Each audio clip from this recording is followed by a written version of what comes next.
के प्रकाश गाबा सर, और बाजार बिल्कुल ज़बरदस्त सपोर्ट कर रहा है, साथ दे रहा है और बहुत सारी कंपनियों के जहां अच्छे रिजल्ट्स आए हैं उसको मार्केट रिवॉर्ड कर रहा है, और जहां पे बहुत अच्छे रिजल्ट आए और उससे पहले लोगों की पोजीशनिंग थी वहां पे प्रॉफिट बुकिंग भी देखने को मिल रही है। और इसका सबसे बढ़िया उदाहरण है कोटक बैंक, जहां पे एक अच्छी तेज़ी पहले आ चुकी थी तो वहां प्रॉफिट बुकिंग है। आरबीएल बैंक 3.5-4% नीचे है। यूनाइटेड ब्रिवरीज, हीरो मोटर्स से खराब नंबर्स में है लेकिन अच्छे नतीजों को भी रिवार्ड यहाँ पे करा। महिंद्रा एंड महिंद्रा फाइनेंशियल्स में आज 5% की मजबूती बनती हुई दिख रही है। क्या करना चाहिए इस समय बाजार में? क्या निफ्टी, बैंक निफ्टी में कोई लॉन्ग ट्रेड बनता है या नहीं बनता है? इस पर बातचीत करेंगे गाबा जी से। गाबा सर, 80 पॉइंट ऊपर है निफ्टी, 18,144 के पार। हाँ। क्या अब ये बड़ी तेजी की शुरुआत है या कोई आशंका आपके मन में? देखिए, निफ्टी और बैंक निफ्टी देखा जाए, एक ब्रेकआउट तो निफ्टी और बैंक निफ्टी में दोनों ही में मिला है 3 दिन पहले। अभी कंटिन्यूएशन ऑफ द ब्रेकआउट है। आज दिक्कत ये है कि आज परसों बहुत बढ़िया आपको मिला था फ्राइडे के लास्ट के 1 घंटे में, और आज एक गैप अप खुला है और गैप अप सस्टेन नहीं कर पा रहा है, तो यहां पर फटीग आएगा। ट्रेंड इंटैक्ट है, कॉम्प्रोमाइज नहीं हुआ। एक्सपेंशन कॉन्ट्रैक्शन, एक्सपेंशन कॉन्ट्रैक्शन, ये नॉर्मल चीज है। अब जो हो रहा है कॉन्ट्रैक्शन, हो सकता है कल का जो क्लोज है वो डिफेंड करने की कोशिश करेगा। निफ्टी का कल का क्लोज है करीब 18,000 के आसपास, 18,050, वहां तक स्लाइड होने की संभावना है। और बैंक निफ्टी का कल क्लोज था करीब 40,200-250, वहां तक स्लाइड होने की संभावना है। कल का क्लोज डिफेंड करने की क्षमता रखता है, तो ये थोड़ा डिप पॉसिबल है। ट्रेंड कॉम्प्रोमाइज नहीं हुआ, ट्रेंड इंटैक्ट है, लेकिन आज खरीदना, आज बेचने में दिक्कत होगी। आज बेचना, आज खरीदने में शायद थोड़ा मुनाफा हो सकता है at the lower levels. Okay, तो ये है राय बैंक निफ्टी और निफ्टी में। सर, हम लोग दर्शकों के सवाल लें उससे पहले एक मैं आपसे राय लेना चाहता हूँ। कोटक बैंक पे आपको क्या लग रहा है? बहुत ही बढ़िया कोटक बैंक, लेकिन जो ट्रेडिशनल रेसिस्टेंस हमने कोटक बैंक में देखा है करीब 2,000 के आसपास देखा है, और वो एक दिक्कत का माहौल बन सकता है। और 2,000 तक आते आते बहुत तेज दौड़ा है। तेज तो ऑलरेडी दौड़ चुका है, अब न्यूज आ गया, अब तो यहाँ पर थकने की जगह है ना कोटक महिंद्रा बैंक की। अपमूव इंटैक्ट है, मैं कहीं पर भी कहूंगा नहीं कि अपमूव कॉम्प्रोमाइज हुआ, अपमूव ऑन है। लेकिन यहाँ पर जगह, टाइम वाइज करेक्शन और प्राइस वाइज करेक्शन दो चीज होते हैं। यहाँ पर टाइम वाइज करेक्शन की एक जगह है, यहाँ पर करेक्शन हो जाएगा, फिर एक अपमूव मिलेगा। जो प्रीवियस हाई 1997 के करीब था मेरे ख्याल से, वो भी पार कर सकता है, लेकिन उसे वक्त लगेगा। ओके, तो ये राय है कोटक बैंक पे गाबा सर की। चलिए फटाफट कुछ सवाल लेते हैं। आशीष जोशी मुंबई से हमारे साथ जुड़ रहे हैं। आशीष जी बताइए क्या सवाल है? और मेरे पास, मैंने 336 पे 75 रेमंड शेयर लिया था, जो अभी रिसेंट हाई में 169 पे प्रॉफिट बुक किया है, लेकिन फिर भी क्या अभी भी बने रहना चाहिए या होल्ड करना चाहिए? और क्या नहीं, आपने कितना सारा माल बेच दिया? नहीं, सारा माल 50% बेच चुके हैं। मतलब 30-35 शेयर बेच दिया आपने? बने रहना चाहिए, अभी डाउन हुआ है ना फिर से 1500 पे। गाबा सर, रेमंड में क्या करना चाहिए? इनकी बाइंग तो बहुत नीचे की है। उसके बाद थोड़ा डिप मिला है रेमंड में, थोड़ा डिप और मिल सकता है। मुनाफा मिलता है तो ले लो, काफी दौड़ा है और थोड़ा स्ट्रेच है। स्ट्रेच होगा तो अनस्ट्रेचिंग होगी। ट्रेडर हैं, माइंडसेट है तो पैसा निकाल लो जो अपना, बाकी सब। यानी पूरी पोजीशन खत्म कर दें, नीचे आए तो फिर देखेंगे। बिल्कुल। ओके, तो ये राय आपके लिए जोशी जी। विपिन कात्याल दिल्ली से हमारे साथ जुड़ रहे हैं। विपिन जी बताइए क्या सवाल है? नमस्कार सर। नमस्कार गाबा साहब। नमस्कार नीरज जी, आपको भी बहुत बहुत नमस्कार। जी नमस्कार सर। सर, मेरे पास टाटा एलेक्सी थे 100 शेयर, 50 तो मैंने बेच दिए, 700 रुपए पे लिए थे, तो 8600 पे बेच दिए थे मैंने। अभी 50 शेयर बचे हुए हैं, इनका क्या करूं? दोबारा तक पहुंचेगा कि निकाल दूं सर? गाबा सर, बिल्कुल वही कहानी इनकी भी है जो रेमंड वाली थी। काफी नीचे पे इन्होंने लिए। कितने साल पहले लिए थे विपिन जी आपने ये? मैंने सर मेरा ख्याल सितंबर अक्टूबर 2019 में लिए थे जी। 2019 में लिए थे इन्होंने 700 रुपए पे, और यहां से वो गया 10,500 रुपए तक। उस बीच में कहीं पे भी इन्होंने 50 शेयर बेच लिए। अब बाकी बचे 50। भाव इनका है 700, बाजार का भाव है 6672 रुपए। बाकी 50 बेच लें क्या? मेरे ख्याल से ये स्टॉक होल्ड करना चाहिए। इनकी कॉस्ट 700 है, बहुत डीप है। अगर इनको स्टॉप लगाना है और राइड करना है ट्रेंड, तो एक तरीका है, कंपनी तो मुझे अच्छी लगती है, आप करेक्टिव मोड पे है। जो रिसेंट लो देखा है हमने, वो करीब देखा है हमने करीब 5,900 के आसपास, उसका नीचे स्टॉप लगाइए, मुझे लगता है राइट द ट्रेंड है। फिर अगर आपको बेचने की कोशिश करनी है तो 10,000 के आसपास या करीब 9,000 और 10,000 के बीच में कर लीजिए, वहां पर थोड़ा रेजिस्टेंस आ सकता है, लेकिन ये मेरे ख्याल से होल्ड करना चाहिए।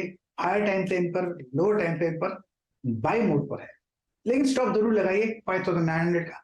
अगर वो ब्रीच हो जाता है तो एग्जिट, तब तक ride the trend, enjoy the ride. Enjoy the ride भाई, होल्ड करके रखिए। गाबा सर को पसंद है और उसमें कोई दिक्कत भी नहीं निकल के आ रही। गाबा सर थोड़ा सा रुकिए हमारे साथ। आरबीएल बैंक के नतीजे आए थे, उस पर जरा बातचीत करते हैं। चौथी तिमाही में आरबीएल बैंक का मुनाफा 37% बढ़ा है, वहीं ब्याज से आय में भी 7% का उछाल देखा गया है और ये नतीजे काफ़ी बेहतर हैं जिस तरीके के परफॉर्मेंस बैंकिंग सेक्टर में चल रहा है उसको देखते हुए। तो इस पर बातचीत करने के लिए हमारे साथ बैंक के MD and CEO R Subrahmanya Kumar हमारे साथ जुड़ गए। कुमार सर, बहुत बहुत स्वागत है आपका। नतीजे वाकई बहुत ही बेहतरीन पेश किए हैं आपने और सिग्निफिकेंट इम्प्रूवमेंट भी एसेट क्वालिटी में भी देखने को मिला है। मेरा सवाल ये है कि क्या ये प्रदर्शन कंटिन्यू रहेगा क्या? क्योंकि बहुत सारे बैंकों में हमें देख रहा हूँ कि रिकॉर्ड इन निम्स हासिल किए जा रहे हैं जो कि शायद अब तक किसी ने नहीं किए थे। आपका भी निम्स बहुत इंप्रूव हुआ है, तो क्या सस्टेनेबिलिटी कितनी रहेगी सर इसकी?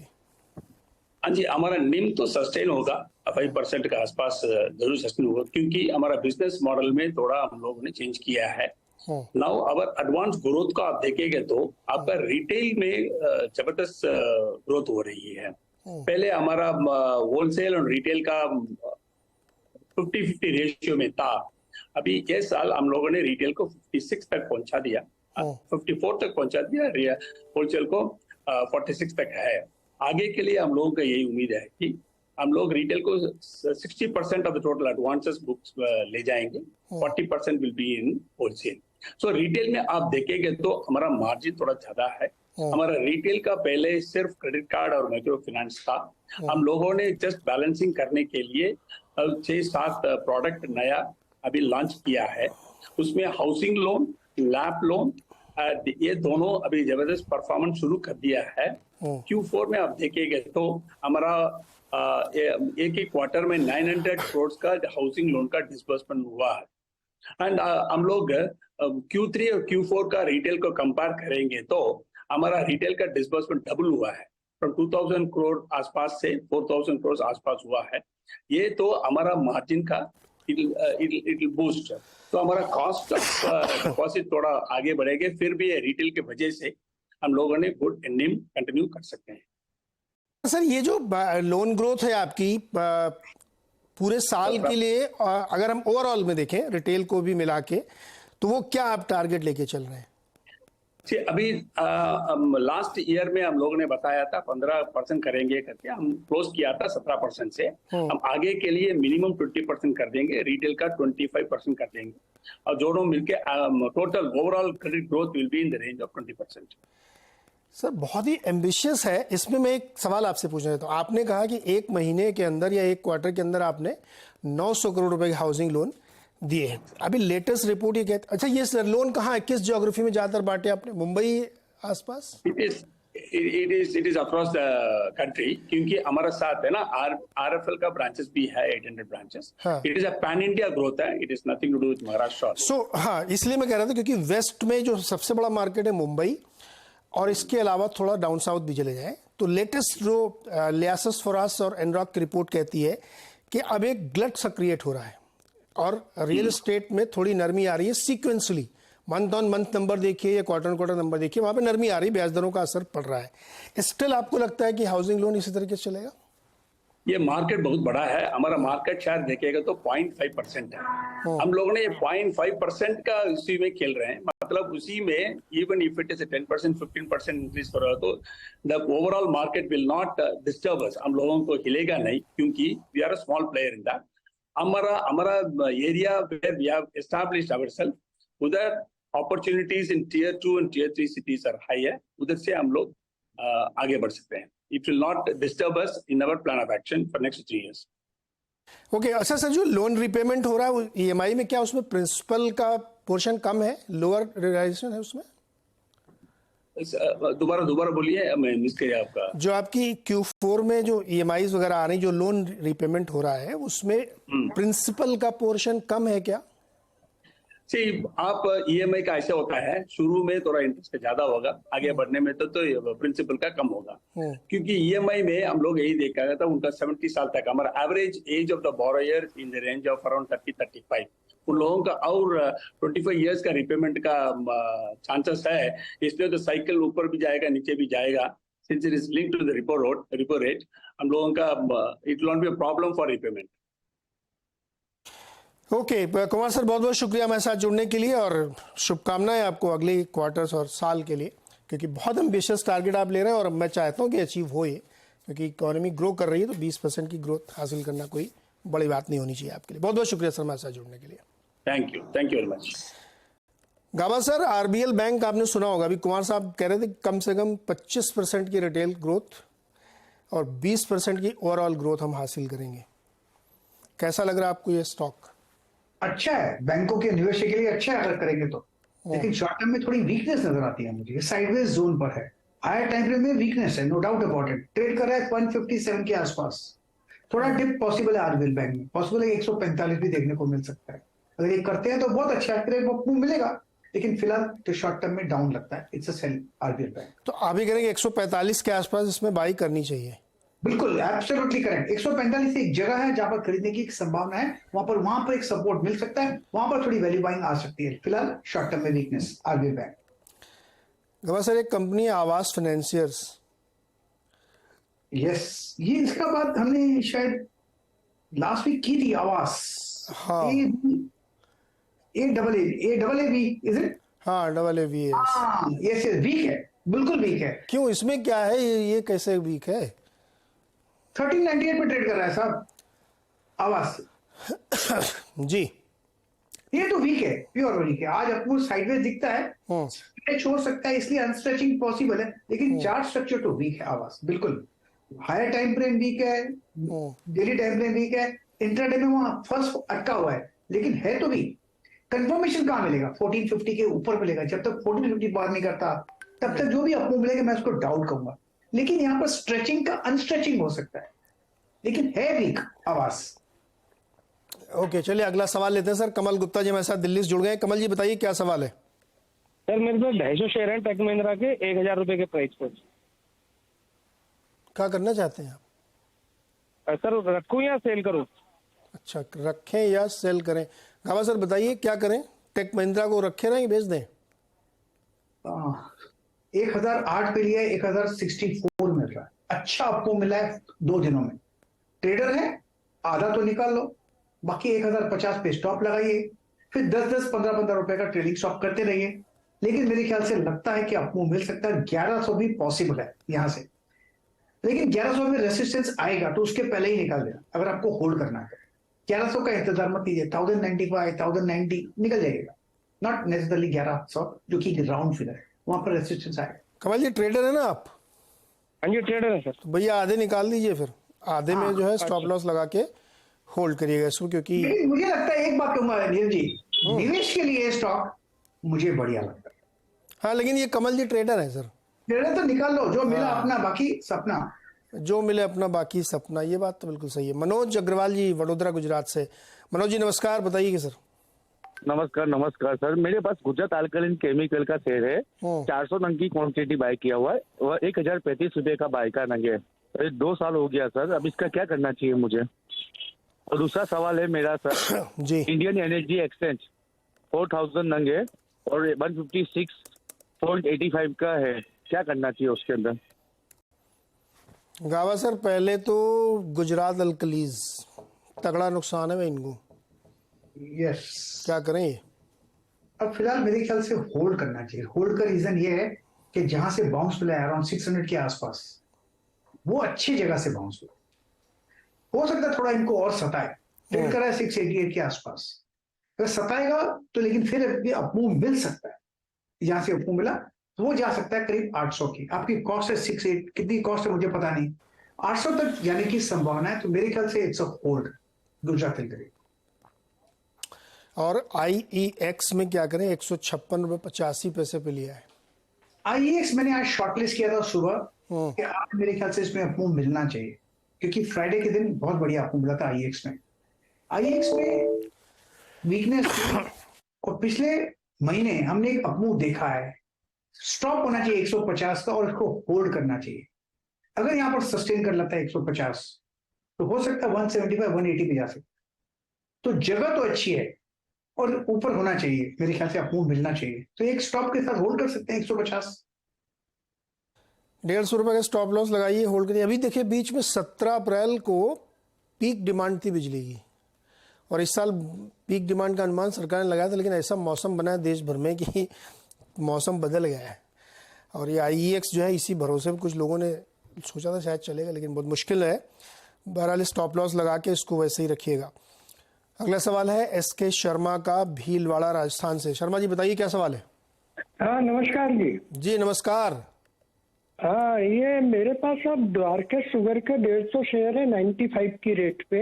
हाँ ये क्या लॉन्ग टाइम के लिए होल्ड कर सकते हैं क्या इसको? गावा साहब चीनी शेयर लॉन्ग टर्म के लिए साइक्लिकल है चीनी शेयर। 80 का स्ट्रॉन्ग सपोर्ट जोन है द्वारिकेशन, 80 सस्टेन कर लेता है तो ठीक है, होल्ड कीजिए, लेकिन 80 का अगर आपको मिलता है तो कहां तक जाएगा। लॉन्ग टर्म की बात तो नहीं करूंगा, trading point of view short term में, मीडियम टर्म में 120 पॉसिबल है, वहां पर जरूर प्रॉफिट बुकिंग आएगी। फंडामेंटल नजरिया ले लेंगे तो अच्छा रहेगा, क्योंकि चीनी साइक्लिकल है। शर्मा जी एक बात बताऊं मैं आपको, चीनी एक ऐसा सेक्टर है जिसमें फाइनल प्रोडक्ट, एक्सपोर्ट, गन्ना, कीमत सब कुछ सरकार तय करती है। हाँ जी हाँ जी। मैं तो बहुत ग्रेट मानता हूँ इन कंपनीज के ओनर और मैनेजमेंट को जो कंपनी चला ले रहे हैं, क्योंकि सब कुछ इतनी बंदिश में है। एथेनॉल के हिसाब से खरीदा था सर, एथेनॉल की भी प्राइसिंग गवर्नमेंट ही तय करती है। जहां पे सब कुछ गवर्नमेंट के भरोसे होना, वो स्टॉक इन्वेस्टमेंट के लिए थोड़ा मुश्किल होता है। जैसे गावा का सिक्लिकल स्टॉक है, अभी अचानक से मान लीजिए गन्ना किसानों को बकाया आ गया, या सरकार ने गन्ने के दाम बढ़ा दिए, एक्सपोर्ट रोक दिया, एक्सपोर्ट खोल दिया, बहुत सारे इसमें पेच है। तो ये सिक्लिकल स्टॉक है, इसलिए जब भी पैसा बने निकल जाइएगा। बहुत लंबे समय तक इसको रोकेंगे तो आपको देख के थोड़ा सा दिक्कत होगी, क्योंकि ऊपर नीचे बहुत ज़्यादा ये स्टॉक होते हैं। और कौशल तापड़िया हमारे साथ दिल्ली जुड़ रहे हैं। कौशल जी नमस्कार, बताइए क्या सवाल है। नमस्ते सर, मैं बड़ौदा से बोल रहा हूँ। जी बड़ौदा से हैं जी, बताइए बताइए। में 200-250 शेयर हैं टाटा पावर के, अच्छा, एट रेट ऑफ 231। तो सर इसके लॉन्ग टर्म इसको रखना चाहिए कि कैसे करना चाहिए, थोड़ा आप गाइड करेंगे। ओके गावा सर, 250 शेयर ले रखे हैं टाटा पावर के 231.50 पे, क्या लॉन्ग टर्म के लिए रखना चाहिए इसको? देखिए बहुत अच्छा आपको मिला था सम 40 लेवल से 300 जोन, उसके बाद जितना फास्ट दौड़ा था हुआ, उसके बाद एक सांस लेने की भी जगह होती है, वो सांस ले रहा है, और सांस लेते लेते काफी वक्त लगता है। इस बार लगता है वक्त लगेगा, लेकिन टाटा पावर में लगता है कि अराउंड 190 के आसपास स्ट्रॉन्ग सपोर्ट जोन है। जब तक ये 190 होल्ड है तो पॉसिबिलिटी है कि 250 पार कर ले, लेकिन मुझे लगता है यहाँ पर थोड़ा साइडवेज जोन चलेगा। 200 और 250 के बीच में एक्सपेंशन कॉन्ट्रैक्शन होते रहेंगे, ये एक साइडवेज जोन है, इसके बाहर निकलना जरूरी है। एक बार 250 पार कर दिया तो ठीक है, बस तब तक थोड़ा पेन है, लेकिन yes you can hold it for trading profit. Okay, तो ये राय बन रही टाटा पावर में, ध्यान रखिएगा भाई आप तापड़िया जी। और गवा सर, ये पराग फूड मिल्क का एक शेयर ले रखा है कैलाश ने, 100 शेयर इनके पास 121 पे, क्या राय है आपकी इनके लिए? पराग फूड की बात, मिल्क नहीं ना? हाँ वही पराग फूड मिल्क एक ही है, सही, पराग मिल्क वही है। हाँ। है तो वीक स्ट्रक्चर, लेकिन लोअर लेवल पे सपोर्ट मिल रहे हैं 50 के आसपास, हो सकता है आपको मिले हैं। ट्रेडिंग के हिसाब से 140-150 के आसपास स्ट्रॉन्ग रेजिस्टेंस है, अपनों तो मिलना चाहिए। अब इनका सीजन भी है पराग मिल्क का मेरे ख्याल से, क्योंकि गर्मी का सीजन है।